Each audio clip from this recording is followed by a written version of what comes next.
কবিতাৰ শিৰোনাম শিল, কথা দীপজ্যোতি বৰদলৈ, কণ্ঠ ধৰিত্ৰী শ্ৰাৱণ। মমৰ দৰে গলি যোৱা হৃদয়খন এতিয়া শিল হবলৈ ধৰিলে। চিনাকিৰ পৰা অচিনাকি হোৱাৰ দিশে গতি কৰিছে দুখন হৃদয়ৰ এটি সম্পৰ্ক। হৃদয়খন শিল হৈ পৰে, তথাপিও কমি নাযায় আপোনজনৰ প্ৰতি থকা ভালপোৱাবোৰ।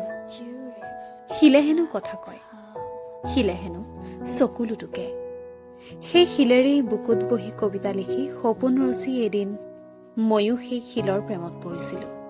এদিন সেই শিলে শিলকেই শিকালে ভাল পাবলৈ। কিন্তু শিলৰ জানো হৃদয় থাকে? শিলে জানো বুজে ভাল পোৱা মানে কি? শিলেই মোক শিল হবলৈ শিকালে। এতিয়া ক্ৰমশ ময়ো শিল হৈ পৰিছোঁ। শিলকেই ভাল পাবলৈ শিকিছোঁ। তেওঁ সুখী হলেই ময়ো সুখী, তেওঁ সুখী হলেই ময়ো সুখী।